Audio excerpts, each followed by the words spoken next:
আসসালামু আলাইকুম। আজ আরেকটি গল্প নিয়ে এসেছি। গল্পের নাম ধৈর্যের ফল। এক গ্রামে আরিন নামের এক তরুণ বাস করত। সে ছিল ভীষণ উচ্চাকাঙ্ক্ষী এবং অধৈর্য।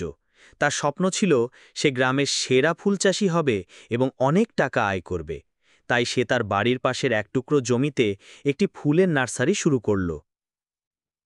আরিন দ্রুত ফল পাবার জন্য রাসায়নিক সার আর কীটনাশক ব্যবহার করতে শুরু করল।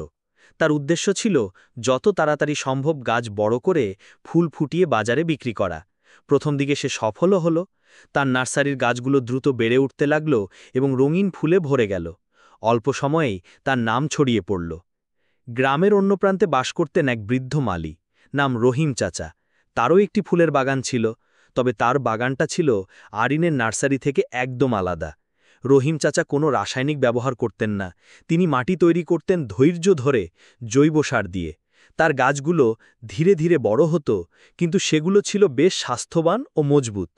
আরিন মাঝে মাঝে রহিম চাচার বাগানের দিকে তাকিয়ে হাসত। ভাবত, এই যুগেও এমন পুরনো পদ্ধতিতে কে চাষ করে? আমার মতো বুদ্ধিমান হলে উনিও অনেক লাভ করতে পারতেন।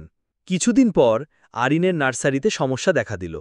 তার গাছগুলো দেখতে সুন্দর হলেও সেগুলো ছিল ভেতর থেকে দুর্বল। ক্রেতারা তার কাছ থেকে চারা কিনে নিয়ে গেলেও সেই গাছগুলো বেশি দিন বাঁচত না। ফুলগুলো তাড়াতাড়ি ঝরে যেত। ধীরে ধীরে ক্রেতারা আরিনের নার্সারি থেকে মুখ ফিরিয়ে নিতে শুরু করল। তার ব্যবসার সুনাম নষ্ট হতে লাগল এবং সে ঋণের বোঝাই ডুবে গেল। হতাশ হয়ে একদিন আরিন রহিম চাচার বাগানের পাশে গিয়ে বসল। দেখল রহিম চাচার বাগান থেকে মানুষ হাসি মুখে গাছ কিনে নিয়ে যাচ্ছে। তার বাগানের ফুলগুলো যেন প্রকৃতির সমস্ত সজীবতা নিয়ে ফুটে আছে।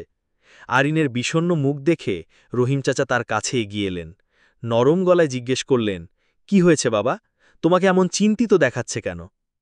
আরিন তার সব ব্যর্থতার কথা রহিম চাচাকে খুলে বলল।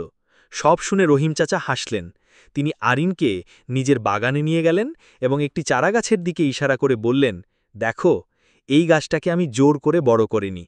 আমি শুধু তার জন্য সঠিক মাটি তৈরি করেছি, সময় মতো জল দিয়েছি আর আগাছা পরিষ্কার করেছি। সে নিজের শক্তিতে নিজের সময়ে বড় হয়েছে, তাই তার শিকড় মাটির অনেক গভীরে এবং সে যে কোনো ঝড় সামলাতে পারে। তিনি আরও বললেন, জীবনের সফলতা শর্টকাটস দিয়ে আসে না বাবা। তাড়াহুড়ো করে যা পাওয়া যায় তা বেশি দিন টেকে না। ধৈর্য, সততা আর পরিশ্রম দিয়ে যা কিছু গড়া হয় তার ভিত্তি হয় অনেক মজবুত। সেটাই হলো আসল সাফল্য। রহিম চাচার সহজ কথাগুলো আরিনের মনের ভিতরটা নাড়িয়ে দিল। সে তার ভুল বুঝতে পারল। সেদিন থেকে সে রহিম চাচার পরামর্শ মতো কাজ শুরু করল। রাসায়নিক সার ফেলে দিয়ে জৈব পদ্ধতিতে মাটি তৈরি করতে শিখল।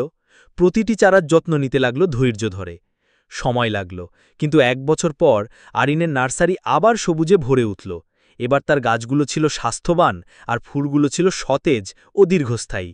মানুষ আবার তার কাছে ফিরে আসতে শুরু করল, কারণ তারা জানত আরিনের গাছ মানেই বিশ্বাস এবং গুণগত মান। আরিন এখন গ্রামের একজন সফল ফুলচাষী, তবে তার মধ্যে আর কোনো অহংকার বা অধৈর্য নেই। সে শিখে গেছে, জীবনের সবচেয়ে বড় শিক্ষা হল ধৈর্যের ফল সব সময় মিষ্টি হয়।